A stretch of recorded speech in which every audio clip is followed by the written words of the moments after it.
Hey guys, Saf here with another Raid Shadow Legends video. Now, I've been a bit quiet this month. Well, I say this month, it's been 5 days into September, but Asgard Divide has been going on, and we now have Thor Faehammer, who is going to be the fusion for this month. We thought it was going to be the fusion. Pretty quickly, we realized it was going to be, so that is why he was delayed amongst all of the other ones. Now, I do have a video that's going to be coming out the day after this one, going through all of the details of the multipliers of the new Asgardians, the shield multiplier and Freya, and also breaking down some of the very complicated mechanics that are going on with all of these new heroes. It's taken me a bit of time to just do the analysis of my math. I've had to restructure a lot of different bits of code and different assessments that I normally have for checking for damage to go through these heroes. What I want to do in this video is give a breakdown of the changes to Thor, the multipliers to Thor, so you have a good understanding, because he's very much all about his multipliers. That is who he is designed to. He does have a few debuffs, but you're going to be making a decision pretty much on, does he hit hard enough? Now, I don't have the test server, as we all know. Myself, I don't get access to all those fundamental, all those fun areas to do these things. So we're going to do this as a math exercise a little bit, which is probably better because you will get more accurate results that way, because we can assess them based on similar things. We're going to have a look at that. But I'm also going to break down exactly how the mechanics of the abilities work, because he's a very complicated kit, just like the other ones. And then we're going to look at the fusion calendar and kind of make a decision. Should you go for him? Is he worth the fusion chase? Keeping in mind all the other Asgardian events that are going to be happening after the fusion. That is something that is a consideration that, I want players to be kind of mindful of when you make investments or make decisions for this fusion. But with that said, let's go through Thor's kit that we've got here. He's got his little Mjolnir. He looks pretty cool. The hammer's quite small. They've gone for what I like to call Fat Thor from the Marvel Cinematic Universe, rather than Sexy Chris Hemsworth Thor, which you see in the Marvel Cinematic Universe. But obviously this is not Marvel. This is completely IP free. For some reason, they're very ginger. As a fellow ginger person, when I get a beard, I appreciate it. But yes, they're very very gingery. We've got Wrath of Mjolnir. Mjolnir is obviously the hammer, if you don't know. Attacks one enemy 2 times, has a 20% chance of repeating the attack. Each hit decreases the target's turn meter by 10%. That's actually quite strong. If we take Fu Shan's A1, it's kind of a similar thing. 20% chance of repeating the attack. The word you are looking for here is repeat. Now, for anyone who doesn't know the difference, we have extra turn, and then we have repeating the attack. They are different things. Extra turn just gives you a turn. Repeating the attack is also different from extra hit. Extra hit means I just hit again.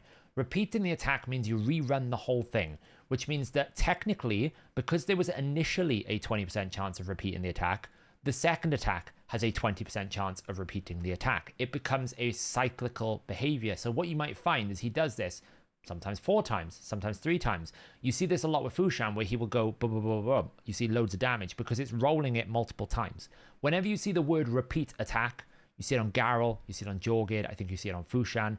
That is what that means. We just run the skill again, and we run it again means we run the chance again. So you can roll this a lot, which means that immediately when you look at this, you're thinking, okay, it's a better Fu Shan. It's a better, is it a better type of that kind of character? That's where we really need to go. The 20% turn meter is quite strong. You don't need books for this. He becomes, if you roll this a lot, a very strong turn meter champion. If you run in with a lot of counterattack champions, because obviously this can repeat on a counterattack, it could do a lot of turn meter control. It's actually quite impressive. Then we get Fulminous Ricochet. Now this is where it gets a little bit crazy. So we're attacking all enemies. This is not an AoE ability, programmatically speaking, and it's very important for this next bit. After hitting the first enemy, we'll hit every other enemy in a random order.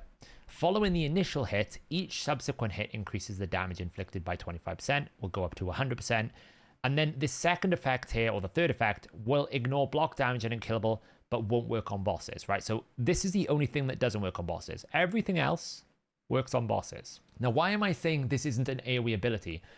Because of the way that the coding needs to happen, it is effectively a random attack, because what it will do is it will attack the first enemy you select. Whenever you AoE, you always hit the first enemy in that order, and then it will sequence, right? Enemy attacks, technically the game has no AoE. Every single time you do an AoE attack, you're just basically attacking at the same time based on the team order. So the first enemy will take the first hit, the second enemy will take the second hit, and vice versa.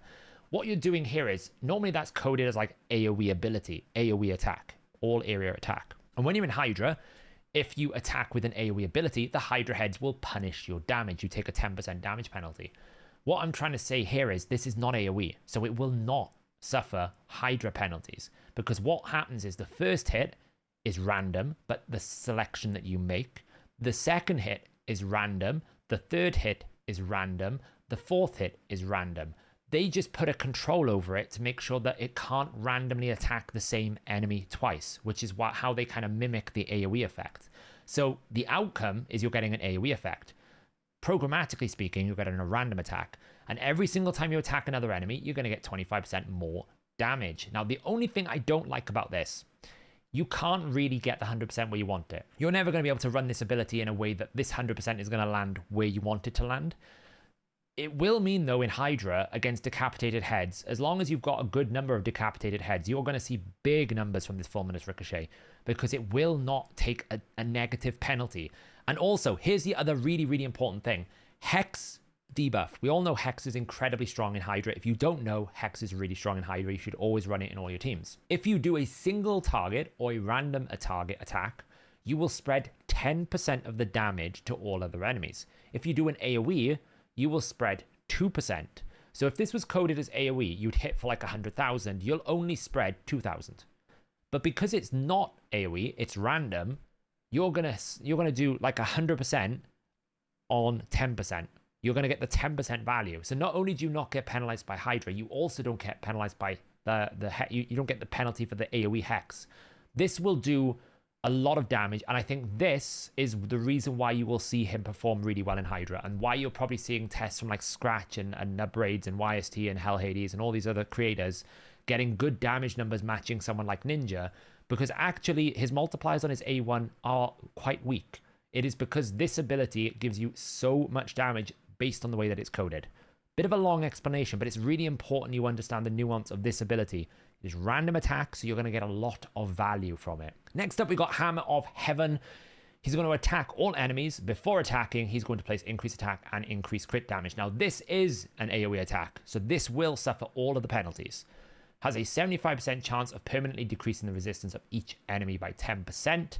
I kind of don't like these effects, and the reason why is you can't ever really gain a benefit, because if you need to land a debuff, you can't wait for this to happen like 5 times. So you don't really like this effect. And if you don't need it, then you don't care about it. It just feels a little bit too delayed.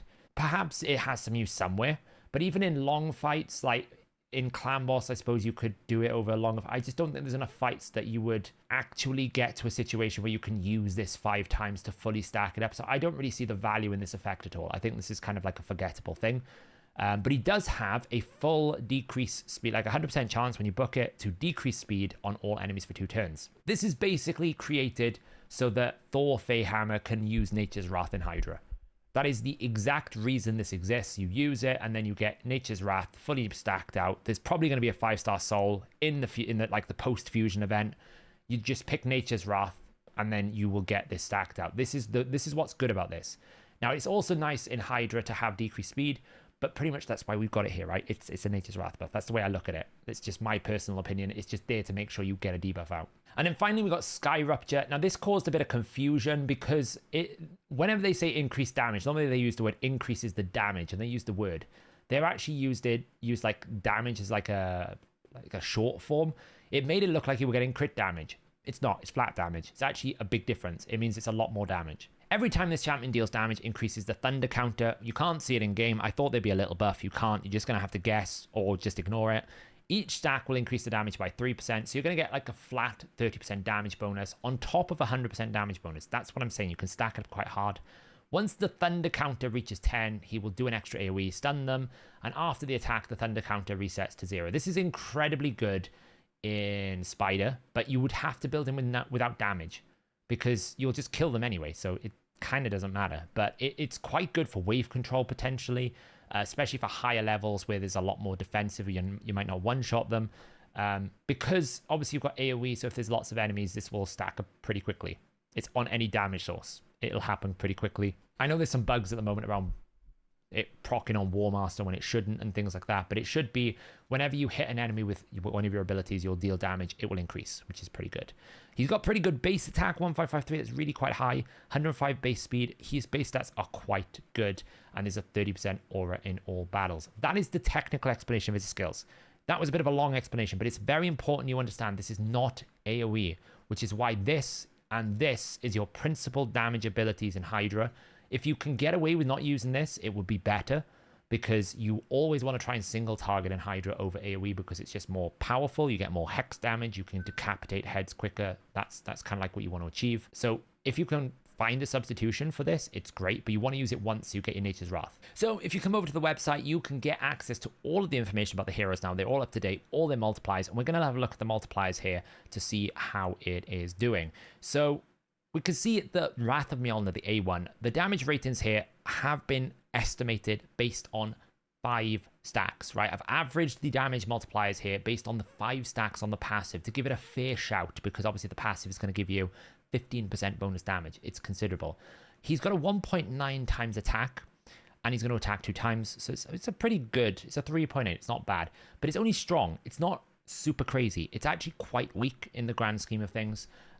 It's not so weak that you would not want it, but it's not like a massive hitter that you're all of a sudden going, wow, this is Teox level. It's nowhere near Teox level on an A1. Absolutely nowhere near. In comparison to Fushan as well, he doesn't really meet the damage criteria of a Fushan. Fushan will beat him just because he has a better chance of repeating the attack. So he has on average more damage in a good setting. I've got an assessment that I'm going to show you at the end of this of his A1 if we were to use it with Teox, because obviously Teox and Hydra is the big thing at the moment. Stack your debuffs, use Teox A1.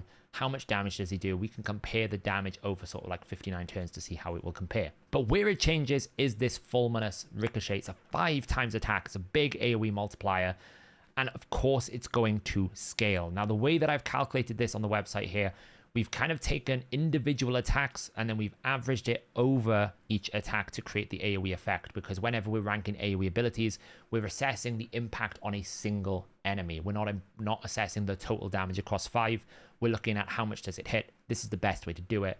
So you can see he's coming in a pretty good number here. This is not going to be the reflective of damage of the final hit that you do, because it's individual.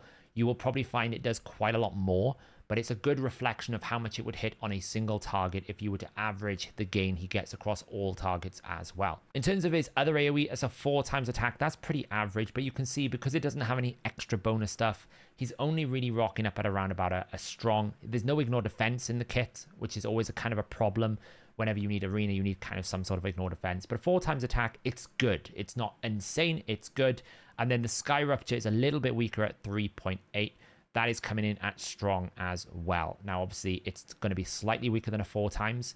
You will have the full 30% stack as well, so that's something to keep in mind. So it's probably should be about 15% stronger than it currently is.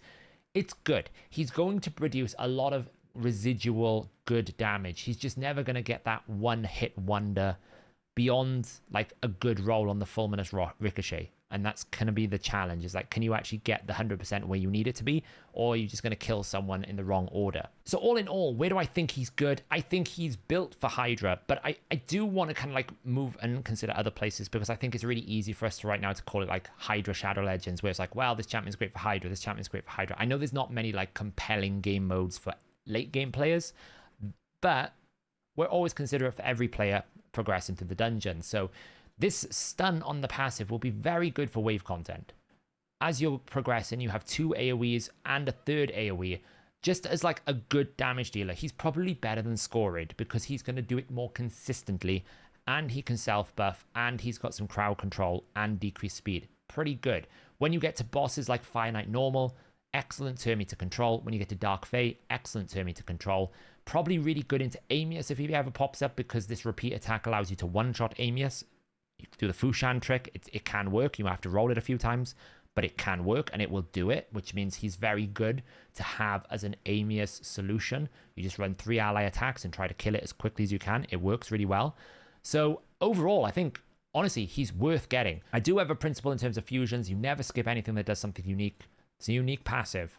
Someone who can activate stun just by hitting people, unique passive. And this A2 technically speaking, can hit 20 opponents. So if we ever face any content that has more than 15 people in the battlefield, this will be extremely valuable if they don't fix it. But it's probably never going to happen. Don't really know why it's 20 attacks, but it is. So I think you should definitely go for it. But the question is, how does the schedule look? So the schedule is out right now. We do have a fusion guide on the website. Make sure you go check it out. Every day we update it with all the different stats, numbers, how much energy is going to cost you to do different dungeon divers. It's very good if you want to know how much something's going to cost. Obviously, it's easy to know what you need to do, but sometimes that's difficult to know, well, how much is it going to cost me in this dungeon divers? How many runs am I going to have to do? We break it down in detail so you can see exactly what it's going to cost you every single day. Now, this is a hybrid fusion. So if this is your first hybrid fusion, what does that mean? You have to fuse an epic to then create that epic into a 5-star. Then the 5-star becomes more the traditional sense where you fuse 4 epics into making the legendary. It's a time limit on the legendary, so you can't just hold them forever. But it does mean this model, you can't skip a beat. They do throw this summon rush in, but I'm going to give you a very, very big warning right now. Do not save your things for this summon rush, because I guarantee you the Friday or the Friday after is going to be the Freya deck of Fate events, okay? It's either going to be the Friday or the Friday after. If you use all your shards on a summon rush, which is generally sacred shards, trying to get these extra fragments, you are going to scupper yourself for the guaranteed Freya event. So if you don't care about Freya, you can do the summon rush. If you care about getting Freya, this should not be, you should not go for the summon rush. Do not go for the summon rush. It's a bait event. The best way to do it is to try to complete all the events. Now we've got a champion chase this weekend. So if you don't want to use your sacreds, you can use champions in your portal. You can use a few sacred shards. Make those considerations. Try to be very lean with your sacred shards, because the deck of Fate event is probably going to be summoning shards. And if it's summoning shards, it's a summon rush. And we all know if it's a summon rush, sacred shards are what you need. They're the most valuable points. So try to use maybe ancients a little bit, or maybe just use some things from your portal and various different things. You can also get 250 points for free, because you'll be able to do the artifact enhancement event, the spider, the dungeon diver, and the champion training event, and the classic arena takedown. So you'll be able to have at least 5 events. So you could get 250 points towards the champion chase event straight away. So keep that in mind as well. Overall, though, the events don't look too crazy. It looks pretty standard. It's pretty exhausting to do 3 dungeon divers back to back, but it is what it is. We've got 3 artifact enhancement events as well. It's expensive. There is a summon rush stuck in here between the 13th and the 16th. It's kind of awkward with going summon rush into a deck of Fate summon rush event. I will be honest, it's not pretty. So this could be nasty to do. We'll have to see how it goes. If you can pull one of these epics, you're in dreamland. But notice what they've been doing lately. Very clever over in Plarium. They're making all these fusion champions void. It's much harder to get a void epic, much harder to get a void rare. They've been doing this a lot lately. There's been a lot of void rares and void epics coming into the fusion, and I think that is making it less easy for you to be able to just summon them. But you can't skip any of these events if you want to go for the fusion, so it's expensive. It is difficult. It's going to cost you quite a bit of time, energy, and focus. So we'll have to see how it goes. Other than that, it's pretty standard, you know. Just all I would say is try to tie up your dungeons with dungeon divers, like do the spider with dungeon divers, champion training event with dungeon divers, dragon tournament with dungeon divers 2 ideally, cross the dungeon divers 2 with Fire Knight 2, and then try to finish off dungeon divers 3 with the ice golem tournament, right? Try to pair them up. Try using your champion training tournament in campaign with dungeon divers as well. It does give you a good contribution. You will save some time, double dip as much as you can. But yeah, guys, there's the fusion. I mean, I don't know what else to say. I think I've covered it all. I personally will be going for it because I don't think he's a skippable fusion, because I think he has a lot of unique features that will be valuable. Plus, I think he's kind of cool. He looks kind of cool, you know? I do kind of like it.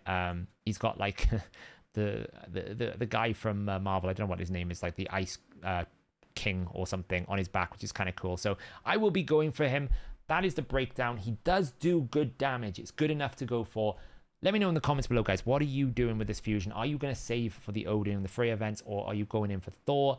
Are you going to do that extra summon rush? I don't know where people feel about Freya. I think she's okay. I don't think she's like necessarily crazy enough that you would want to save every shard for the sort of deck of fate events, but you know, I like to catch them all, so we'll have to see what it is. But let me know in the comments below, guys, and I hope this video was very helpful to understand how to build him when you get him. I will do a build video explaining in detail the best sets for him and how to best build him when I get him as well, because I'm sure we'll find some way to use him at some point. But yeah, let me know in the comments below, guys, and I'll catch you in the next video.